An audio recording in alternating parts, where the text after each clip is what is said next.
Assalamu alaikum wa rahmatullahi wa barakatuh. Welcome to another episode of Health Matters, a comprehensive chat by the Islamic Medical Association of South Africa. Health professionals providing different services to the community, and this being one of them, empowerment and education through this forum. We welcome you again to this Tuesday night slot, which I'm sure you've become familiar with. And tonight we have a very interesting guest and a very interesting topic in Tibb medicine by Professor Rashid Beka. Assalamu alaikum, Rashid. Walaikum assalam wa rahmatullahi wa barakatuh. Yaqub, Jazakallah for inviting me. You're welcome, Rashid. As traditionally, we will start obviously from the teachings of the Quran, and that's where we get our guidance, and also the Hadith. Today I will quote a Hadith where it's a very familiar one and often quoted one, that for every disease there's a cure. The principle is obviously to find that cure. And nowhere does it state that that cure lies in a particular branch or particular field of medicine. And our approach, of course, as being Muslims, we look at a moderate approach and we look at something that's comprehensive. And Tibb medicine is not an alternative to the traditional Western medicine. And tonight, we're not discussing any particular debate, but what we're looking at is integrative medicine. And again, we're looking at the general principles of comprehensive healthcare in terms of promotion, prevention, rehabilitation, and of course, curative care that comes in between the two. So it's a full spectrum, and I'm sure, Rashid, inshallah, you agree with that concept that we're looking at something that is been inherent in our teachings of Islam, where we're trying to look for cure at every possible position, but again within the framework of Islam and the Sharia. Absolutely, Yaqub, absolutely. So, inshallah, the whole thing today is obviously we're going to be talking about Tibb medicine, and it's really, some people are familiar with it and others are not. What is Tibb medicine? No. Yaqub, Jazakallah khair. The word Tibb actually means medicine. It's an Arabic word that means medicine. And of course, the history of Tibb, or rather Tibb itself, in the word Tibb is a very broad term for medicine. You can talk about Tibb in the sense, you could talk about a tabib. Tabib is a Tibb doctor, and similarly, the word tabiba is a female Tibb doctor. So the word Tibb basically means medicine in Arabic. Okay, so that's the definition, in terms of the literal meaning of Tibb. But in terms of the branch of medicine, and you've given me a bit of background, and I know you for a while, but obviously you've been passionate about this topic for maybe 15, 20 odd years, and you've even set up a teaching facility in Cape Town, and we may be able to touch on that. But what is the actual science and the actual branch of medicine in the form of Tibb medicine? Yeah. I think the best definition is the definition by Ibn Sina, who describes Tibb as Tibb is a branch of knowledge that deals with the states of health and disease in the human body for the purposes of adopting suitable measures for the preservation or the restoration of health. Now, this is a very appropriate definition because it highlights the fact that it's a branch of knowledge that deals with both prevention and restoration of health. So equal emphasis is on maintaining health as well as obviously in the treatment of disease. And I think this is quite a significant and a very important aspect about Tibb because it places equal emphasis on both prevention and treatment. So what is the real departure point from the original World Health Organization definition, where health is a state of complete physical, mental, and social well-being, and is not just a mere absence of disease and infirmity? So, which is also a very comprehensive definition, but yours Tibb is not exactly that. Am I right? I think in the definition that you gave now, there's two important aspects which is missing.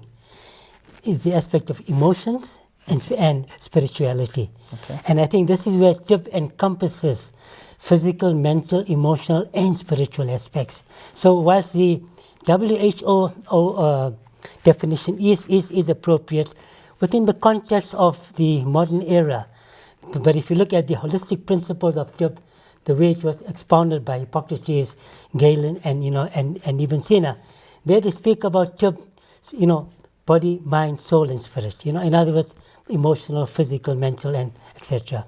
So that is actually a sort of I wouldn't say a departure point, but yes, it is slightly different and more comprehensive, I would say that. So what you're saying is that you're going back to the original source of the art of medicine from the times of Ibn Sina, Galen and Hippocrates, and at the moment where we're practicing, we may have deviated slightly, leaving out one or two elements which you find very critical and crucial, like the emotional and the spiritual. Absolutely true, Yaqub. If you look at obviously the founders of medicine is Hippocrates. And if you think about tracing the history of medicine, tib medicine or medicine itself is as old as mankind. It is said that all knowledge has come either from revelation or from inspiration. Okay. It is said that the first person to have been given, the first prophet who have been given information about medicine was Idris alayhi salam, and then we have Prophet Sulaiman alayhi salam, also who was given knowledge about different herbs, etc. So this aspect about knowledge being given on healthcare, and in fact every other aspect of life, has been passed on from prophets from thousands of years. The history of medicine starts with ancient Mesopotamia, the Egyptians' time, and then of course during that period medicine may have been adulterated with a lot of magic and superstition. And then came the father of medicine, Hippocrates, and where Hippocrates then put medicine onto a basis of principles of cause and effect. He took away the magic, he took away superstition, and his whole principles of cause and effect, that's what Hippocrates, this is why rightfully is known as the father of medicine.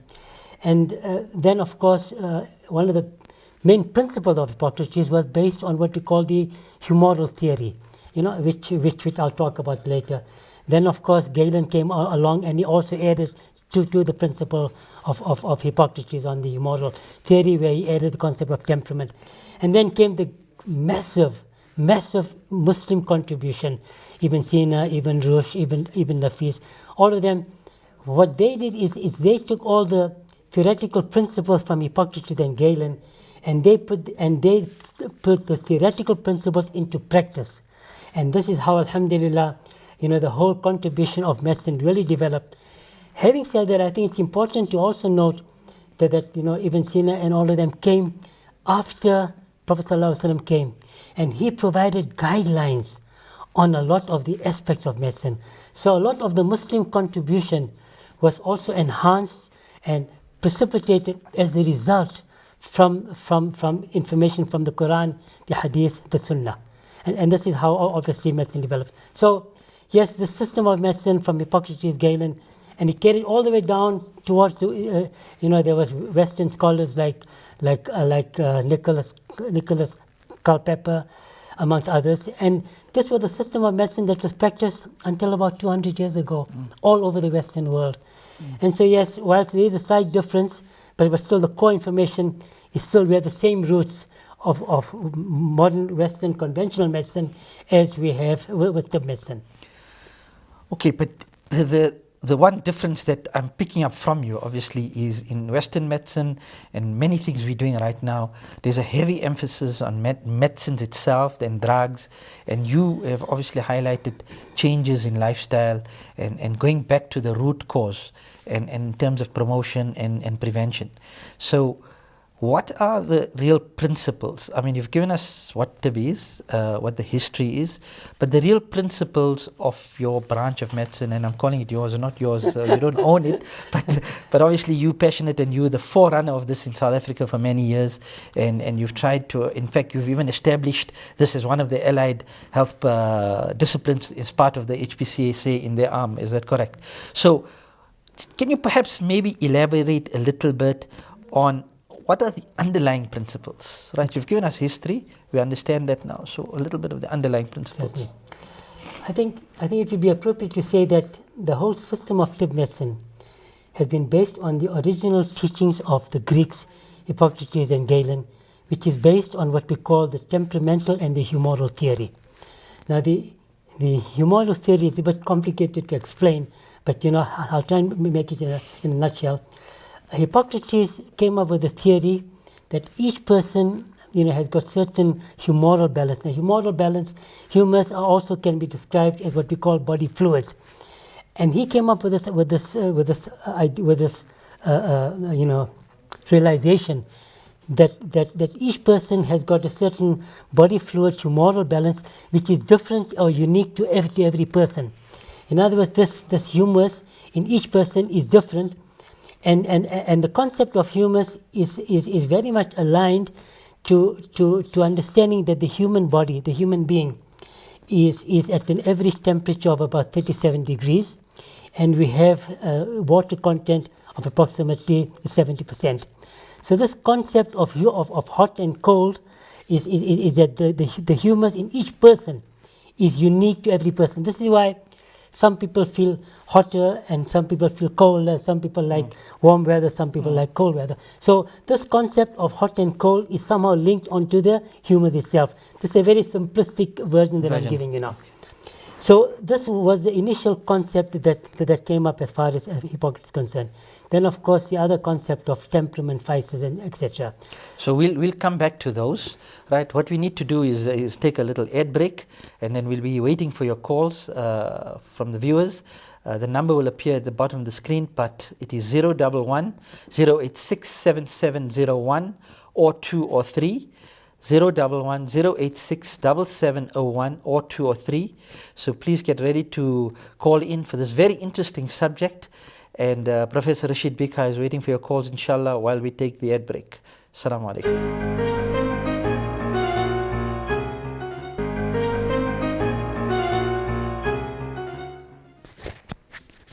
Assalamu alaikum wa rahmatullahi wa barakatuh. Welcome back to Health Matters, a comprehensive chat by the Islamic Medical Association. We've got quite a different topic today in the form of tib medicine. Some of you may have been exposed to it or heard about it, and others probably very new to you. We have the founder of tib medicine in South Africa, Professor Rashid Bhikha, with us. And we were discussing certain elements. We went into the definition, the history, and of course now we're getting to the real meat of the discussion, which is the underlying principles. Rashid was taking great pains in trying to explain the concept of humus. Very difficult, but anyway, I think you did a good job, and hopefully people will call in with interesting questions also. The lines are open, 011 086 7701 or 2 or 3. The number appears at the bottom of your screen. From the humus, obviously you mentioned the word temperament. So maybe you can tell us what is temperament? I think temperament is one of the most important concepts of tib. And this recognizes that each of us is different, each of us is unique. And this recognition of our uniqueness is significant and important. In fact, Hippocrates states that it is more important to know the type of person than to know the type of disease a person has. So in other words, knowing the person gives you a very strong indication of the predisposition the person has to illness conditions, and also simultaneously it highlights the strength and the weaknesses of a person. Okay, so this concept of the uniqueness of an individual is one of the main strengths of tib medicine, because by knowing a person's temperament, so first of all you can know his strengths and weaknesses, but more importantly the predisposition to illnesses, and more significantly the lifestyle for each person is different, because I mean each person is different with his sleep patterns, the amount of exercises they need. Some people are happy, some people are angry, some people are always smiling, some people are sad. So each person's temperament is very important to note. If you want to live a healthy life, the first thing you must know is know your temperament, because once you know your temperament, then living your lifestyle to suit your temperament becomes the next easy thing to embrace, to implement, and that's how you can live a meaningful life. So temperament is ultimately one of the founding principles. So temperament is one of the cornerstones of the thing. That's very, very important. We'll come back to it. We have a caller on the line. Assalamu alaikum wa rahmatullahi wa barakatuh. Wa alaikum salam wa rahmatullahi wa barakatuh. I have a question for the Professor. I wonder if you could just, in terms of the matters of hot and cold, whether swimming in very cold temperature is advisable for generally healthy individuals. Professor Rashid? Jazakallah khair. In fact, I've got a saying, a hadith which I want to quote, which will in a way explain this whole concept of hot and cold. This is a narration of a hadith by Abdullah bin Jafar, and it states, I saw the Messenger of Allah subhanahu wa ta'ala eating fresh dates with cucumber. In short, the one is hot and the other is cold. Each of them contains rectification for the other and can prevent most of its ill effects. This is the basis of all treatment and, in fact, a basis for the preservation of health. Even more, the whole science of medicine makes use of this principle. Now, yes, this whole aspect about hot and cold, early on I spoke about this aspect of humors and of course also temperament. And again, one of the classification of temperament is that each person, whilst the human body is made up of 37 degrees and 70% water, and the overall temperament of the human being is hot and moist, with the temperature and moistness. But within this broad category of hot and moist, we have subcategories of the different temperaments, such as the sanguinous, hot and moist, and then melancholic is cold and dry. So each temperament has got certain qualities associated with it. Now this brings me on to one of the other founding principles of sleep medicine, and that is that if you talk about lifestyle factors to suit a person's temperament. Now, if a person by nature is hot natured, then for that person, lifestyle factors, which also has got qualities of hot, cold, and moist. For example, the weather can be either hot or cold. Certain foods, such as ginger, has got heating qualities. Exercise produces heat. So all of this lifestyle factors also produces heat and moistness. So by knowing a person's temperament, right, knowing the qualities associated with your temperament, you can choose a lifestyle in harmony with the qualities of your temperament. And this is how health can be maintained. And that is the basis of Ibn Sina's definition of the science of medicine for the restoration and preservation of health. The preservation of health is based on the concept of temperament and knowing the lifestyle that will suit your temperament. And this principle, this underlying principle, is for both health prevention as well as in the treatment of illness conditions. I hope I've answered the question. Does that answer your question, brother? Okay, the brothers left the floor. Now, inshallah, I hope that answered your question. We have another caller. Assalamu alaikum. Wa alaikum salam. Go ahead with your question, sister. Doctor, I want to find out from you, I've got diabetic neuropathy. Is there any cure or more treatment that I can have? I've got it for 3 years now. Yes. Look, I think it's a specific question for diabetic neuropathy. Yeah. I think, sister, from my point of view, I want to highlight that while I've been active in the promotion of sleep medicine in terms of training and education, I'm not really a doctor per se of sleep medicine. However, I can tell you that even when it comes to diabetes, when it comes to any illness condition, this concept of hot, cold, in terms of lifestyle, if that can be incorporated into the current protocol, I can assure you without a doubt that it will definitely assist even with the allopathic or the conventional medicine that you're taking. If you want to assist it, you can go onto our TIB website.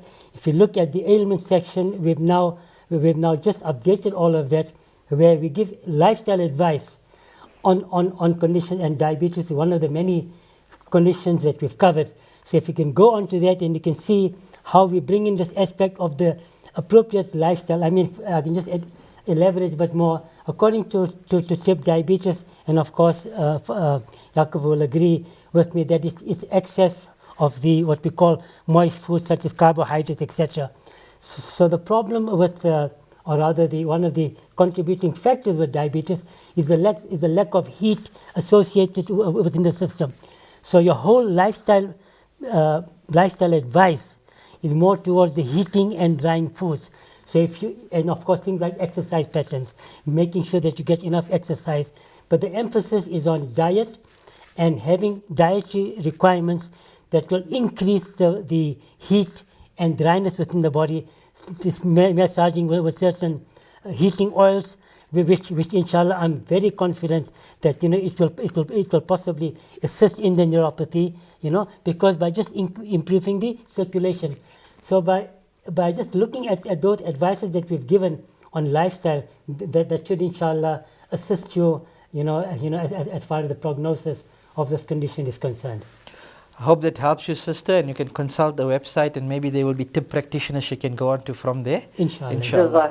Jazakallah khair for the call. Another caller. Assalamu alaikum. Call. Assalamu alaikum wa rahmatullah. I think we caller just hang up. Okay, we will wait for the calls coming in. I believe the calls are coming in, but there's some technical jam up going on there. But anyway, as the next call comes in, we'll take it. Rashid, you were explaining the lifestyle element, and you spoke about temperament, and it seems like the answers to your questions that were coming through also relating to temperament, and that there's a caller coming in, but then we'll introduce a few more concepts if we get a time. Assalamu alaikum wa rahmatullah. Wa alaikum salam. You can go ahead with your question, sister. Okay, I've got 3 or 4 questions for Professor Bika. One is for natural remedies for high blood pressure. One is for acne, and one is the one for the grapes with the cucumber is the one to balance tumors in the body. Okay, so you want to know about high blood pressure, acne, and then about the dates and the cucumber in terms of the balance. Is that what you? G. Okay, all right. And eczema as well. Asthma or eczema? Eczema. Eczema. G. Okay. Jazakallah, sister. So Jazakallah, sister, for the questions. Again, if you go onto the website, we've covered hypertension quite extensively. We've covered hypertension quite extensively, in the different types of hypertension. And we've also given advice in the volume-related hypertension where we need diuretics. And we've also given advice in resistant hypertensive where obviously, arteries is getting blocked. So again, lifestyle advice has been given, on the website. When it comes to eczema, there's some information as well available there. So if you go onto the website, and again, even if you carry on using your conventional allopathic medication, there's also some advice on tip medication. But if you carry on with the allopathic medication, again, just going on to that lifestyle advice, the importance of the lifestyle advice given is that it will address the underlying causes of the problem. So together with the allopathic treatment, inshallah, as Yaqub has mentioned, we talk about an integrative approach, where even if you use allopathic medication, but this aspect of lifestyle will then come in, and it will support the ultimate prognosis of the condition. So please, sister, go onto our website and you'll see the necessary information there. Inshallah wal aziz. Does that answer your question, sister? Okay, the sister is left. We're going to take another ad break, and then we'll take more calls. Again, the lines, the number is at the bottom there of your screen, 011 086 7701 or 2 or 3, and we'll be back shortly. Assalamu alaikum.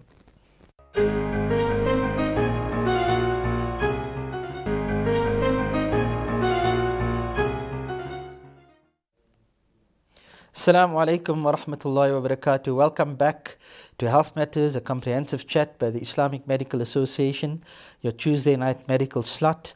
Tonight, a different but very interesting topic in the form of Tib medicine by Professor Rashid Bika, founder of the Tib Institute of South Africa. He's been taking some calls. The last caller, Rashid, mentioned we spoke about her eczema and her asthma query. There's something about acne which is not on the website, I believe.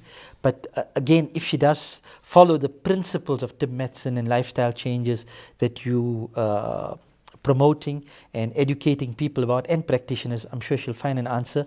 I know there aren't a whole host of Tib doctors in the country, but that is one of your aims, is to train people through your institute, and inshallah we'll get to that point. And then again, she mentioned the hadith about mixing hot and cold, the date with the cucumber, but you've mentioned the hadith in the positive effect of that. So we're waiting for your calls now, 011 086 7701 or 2 or 3. And while we're waiting for those calls, we mentioned 4 underlying principles. We've touched on 2, humors and temperament. Then you've got a thing called physis, and then of course lifestyle, right? But lifestyle you've been touching on as you're going on. What is physis? Physis, the term P-H-Y-S-I-S. P-H-Y-S-I-S. S-I-S, okay. Now this is a term that was initially coined by Hippocrates when he used the word vis medicatrix natura, the ability of the organism to heal itself. And this is a concept that not only exists in Tib medicine, but also in most of the traditional systems, like in Ayurveda they call it prana, in naturopathy they call it life force. Now this is recognizing that every living organism has got the ability for self-healing. Okay, and it is said that in fact there's a lovely saying by Hakim Chisti.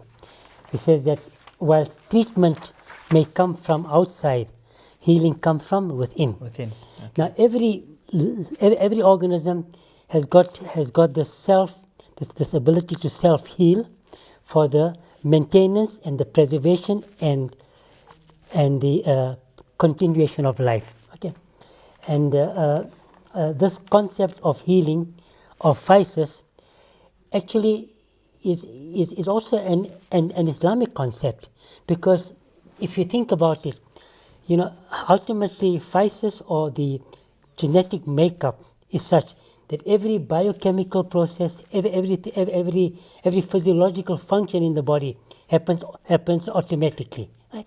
And physis, there's a hadith which I want to just quickly. Can we take the call before we? Okay, do that. Assalamu alaikum. Walaikum salam. You can go ahead with your call. Dr. Bika, I want to ask you something. My son's got Rett syndrome. That is where he has uncontrollable tics. Is that will that be able to help him for his tics? It's like a nervous disorder when he's nervous and he's got uncontrollable tics. Uncontrollable? Tics. Tics. You know those little habit spasms. TICS. Yes, that's right. Okay. Look, it is obvious that a condition like this, there's obviously a breakdown between the neurological and the muscular system. Okay, and again, a condition like that would require a lot of tests to be done, neurological tests, before any possible a diagnosis or treatment can be achieved. Having said that, I would also like to mention that according to Tib medicine, when we talk about the 3-organ theory, the whole Tib medicine is based on the 3-organ theory, where we talk about the brain, the heart, and the liver. And of course, this concept of temperament or qualities is such that where the brain is the overall temperament or quality of the brain is associated with a certain amount of moistness. Now all this, a lot of the conditions coming today, Alzheimer's, Parkinson's, etc., is unfortunately the result of the brain chemistry not being ideal and the moisture level being affected. Now this is again a Tib interpretation about most of the neurological problems. But of course, in this case, sister, definitely you'll have to go to a neurologist and get all the appropriate tests done, and then of course the decision can be in terms of the appropriate treatment. Of course, historically, I must just mention that one of the great practices that was historical in our Prophet ﷺ used to regularly massage the head with certain oils, in cold weather using heating oils, in hot weather using cooling oils, to maintain that proper chemical balance in the brain. And this is one of the practices which I think which is lacking today, and inshallah. So I'm not saying this will be a cure, but just for all other listeners to remember the importance of keeping the right moisture content within the brain in terms of temperament. Jazakallah khair, sister. I hope that answered your question. So you need to see a neurologist first, and then take the TIB concepts and integrate it with the suggestions and the therapy suggested by the neurologist. We have another caller. Assalamu alaikum. Rashid, so assalamu alaikum. Walaikum salam. My name is Yasin. I just want to find out, under my arms I've been getting these boils, but after a week or so they burst and it's full of pus and blood. But then it just returns after 2 or 3 weeks. So you're getting these boils under the arm and they're recurring on an ongoing basis? Arm on the heart. On an ongoing basis, yeah. Under the arm. Rashid? Look, I think this is unfortunately beyond my scope. Beyond my scope. So I'm not sure if I can be of assistance. But I think definitely seeing a doctor, and getting all the necessary tests would be necessary. Absolutely.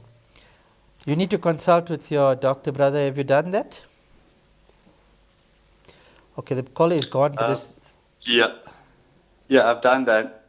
And are you making any progress? No, because it's been recurring every 2 weeks.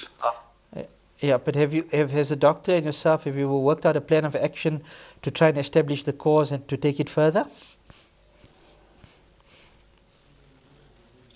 He said it's due to my allergies, but I've been taking the tablets that they've given me, and it's still happening.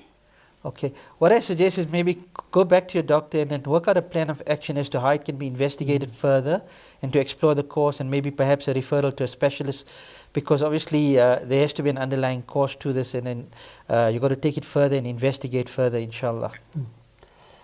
Is that okay, brother? If I could perhaps come in. Yeah. Okay. Yeah, sorry about that, because obviously you can't have answers to everything, Rashid, but the concepts of TIB medicine as an integrative principle in the general scheme of medicine, that's why we said from the as we said from the onset, is more integration between the different principles. We'll be taking another break, and then we'll be coming back for our last segment of this particular program. The lines are still open, 011 086 7701 or 2 or 3. And we will see you again shortly. Assalamu alaikum.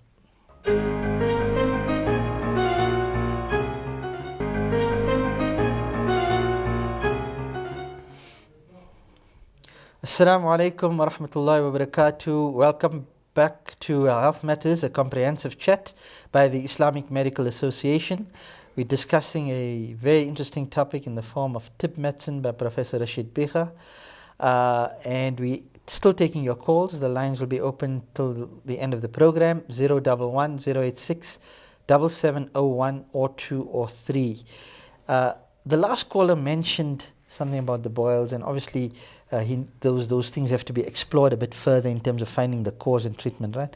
But in TIB medicine, there's a concept called elimination. Does it fit in with that particular caller? Absolutely, Jacob.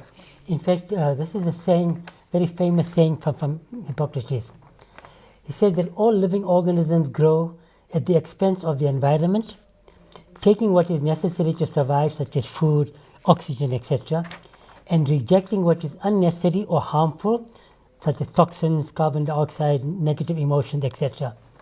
It is the effective digestion and elimination of this environment that constitutes health.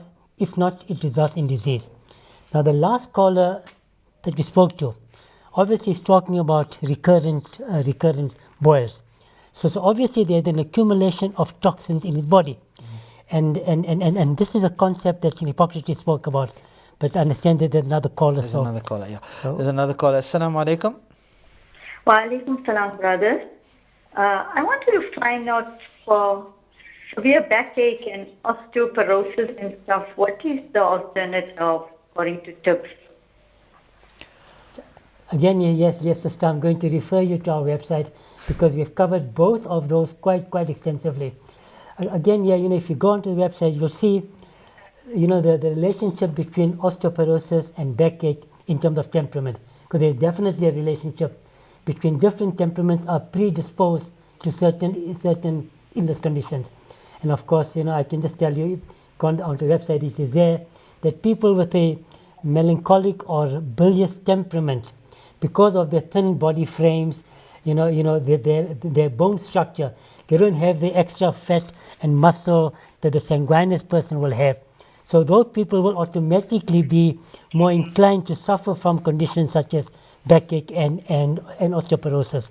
So the secret there, because their frames or their temperament is towards cold and dry, the way to avoid it, and if you do have it, to avoid getting worse, then your diet and your lifestyle have to change to the opposite, where you put in more heat and moistness in terms of your diet, in terms of your rest patterns, in terms of your exercise patterns. So go onto the website, and yes, without a doubt, I can assure you, if you adopt those lifestyle factors, it will definitely give you relief, inshallah al-aziz.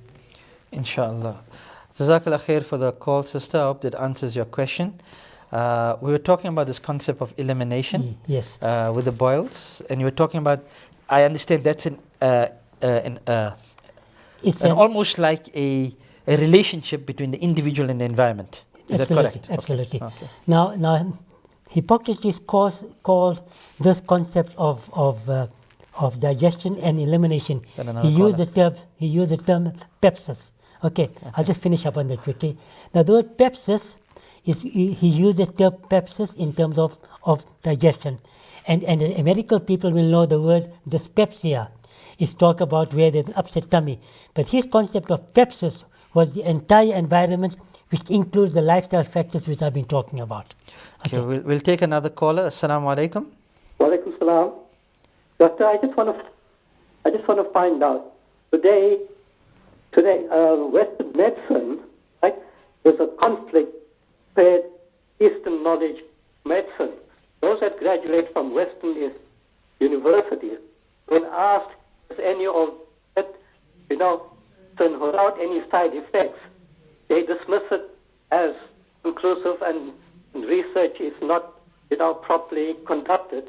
They can't comment. What's your on this? Jazakallah for your question, brother. So the conflict between Western and Eastern medicine, and many Western trained doctors do not accept some of the concepts of what this is regarded as Eastern medicine because of perhaps a lack of evidence. I think on this issue, yes, over the last 25 to 50 years, a lot of research has been done, obviously on Western allopathic medication, but that shouldn't negate the 1,000 years of empirical research that has been around. So this so-called argument that yes, a lot of the complementary disciplines do not have research, this is not true. If you go onto the website of Ayush, which is Ayurveda, Unani, homeopathy, etc., there is so much research currently being done on a lot of the traditional systems of medicine. So yes, to a certain extent, maybe not as much as research the way it is done in conventional medicine, in terms of double-blind research, etc. But clinical studies have been done, and it is in a way unfortunate that some of the perception may be there. Of course, at the same time, there are many also people come up with new ideas about healthcare, complementary, which sometimes are not well researched. So it is unfortunate that the same brush has been struck over all the disciplines. Talk about disciplines such as Chinese medicine, Unani medicine, Ayurvedic medicine, Tib medicine. All of those have got a long pedigree of thousands of years of research, and unfortunately, some of the new disciplines such as energy healing and that, I'm not saying it doesn't work, but some of those disciplines are relatively new, and they may not have enough research. So it is unfortunate that sometimes the same brush is used to sort of discredit all the complementary systems, which is in a way not exactly fair. But having said that, there is definitely a lot of research, and in fact a lot of the research, if you go onto our website www.tib.co.za, you'll see the number of research papers that we have initiated, and all of this are taken into account current latest developments, latest research, scientific developments, which validate, authenticate the principles of TIB. So the TIB medicine, without a doubt, with a strong pedigree of Hippocrates, Galen, etc., we are very confident that we can stand our ground in terms of being very scientific in our approach. Jazakallah khair for that answer, Rashid, and there's a very good question through, brother. Thank you for that too. We don't have much time left, Professor Rashid, but you're talking about the pedigree and the history, and the name Tib immediately strikes a spark, Tib an-Nabawi. Is there a link? Absolutely. Right. And we may not be able to completely discuss this, but maybe you can just give us a taste of it and maybe take it up in another program. But what's the link and what's the integration? Yeah. Obviously, Tib an-Nabawi is, medicine of the Prophet ﷺ. And of course, if you think back at the history of medicine, you'll find that at the time of the Prophet ﷺ, there was basically the three main principles of medicine. There was the Chinese system, the Ayurvedic medicine, and the Greek system. Okay, Greek system from Hippocrates, Galen, and possibly all the prophets that came before. And of course, the Muslim contribution towards medicine, they adopted the Greek system because it was based on the temperamental and humoral theory, which is also part of the Abrahamic scriptures. In other words, there is a congruence between the Torah, the Bible, and the Quran. All of that messages came from divine intervention. And of course, the Tib medicine then embraced or took this concept from the Quran and Hadith, which was in keeping with the principles of the humus and the temperamental theory. And of course, Tib medicine then developed this. And if you look at the books that I've got here in front of me, Medicine of the Prophet, all of this book, if you look at the principles of it, you will find that the very principles of humus, lifestyle factors are also in here.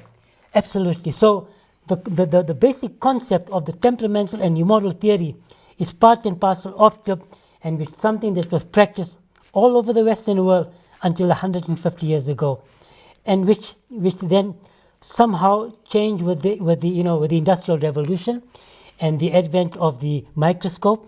With the advent of the microscope, they were the researchers were able to Louis Pasteur were able to identify microorganisms, and that's how the focus moved away from the holistic approach of understanding etiology or cause of illness onto what we call the doctrine of specific etiology or the doctrine of one cause. In other words, HIV causes AIDS. And so the whole concept of the doctrine of specific etiology took over from this whole theory of temperament and humus. So the basis of Tib an-Nabawi Unani medicine, which is looking at a comprehensive approach and not just looking at a single cause and effect, and that has obviously got its basis in the traditional medicines before the Prophet ﷺ came in to the dunya, but at the same time it has got its evidence in the previous scriptures. Absolutely. Right. Absolutely. And your concept of Tib medicine, which you're practicing in South Africa, is there like global acceptance of that within the framework of Unani medicine? Look, definitely the principles of Unani medicine, and in fact principles of the original phytotherapy or herbal medicine, from Nicholas Culpeper, all of them were all exactly the same principles. And just on the matter of Tib an-Nabawi, there's a global interest now on Tib an-Nabawi, and inshallah this month I'll be attending a conference in Ankara, Turkey, with a conference specifically on Tib an-Nabawi. So yes, there is definitely a need and there's definitely an interest in Tib an-Nabawi, because we see this inshallah as the medicine of the future. And again, we talk about integrated medicine, taking the best of what we have in current Western medicine, and without a doubt, if you look at all the diagnostic procedures, if you look at all the markers that have come out, we look at all the diagnostic techniques, the MRI scans, all of this is there's such a wealth of knowledge that is available that can be integrated into a system of medicine that will inshallah be for the benefit of the patient, the benefit of all mankind, the benefit of humanity. And your research and your effort is ongoing.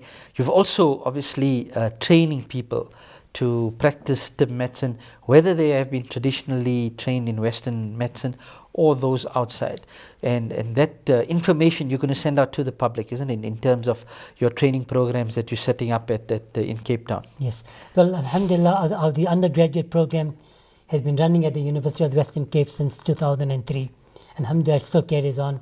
Our postgraduate program that was running in 2003 to 2007 will inshallah be revived at the Cape Peninsula University of Technology. That will hopefully commence next year as well. So inshallah, the way we see it, with this integrative approach, in fact, the postgraduate diploma will be available for medical doctors and clinical primary healthcare nurses. And so this is how we hope, inshallah, in the next 10, 20 or 30 years, TIB will inshallah will play a major role in the country. And of course, our main focus now is to educate the public, the masses, on health promotion for both healthy living as well as in the treatment of chronic illness management. And this is where our latest update on the website on ailments, we're focusing on lifestyle. Because ultimately, that whole concept of elimination and sepsis is linked onto the 6 lifestyle factors. We believe in TIB that ultimately all illnesses are caused from poor lifestyle.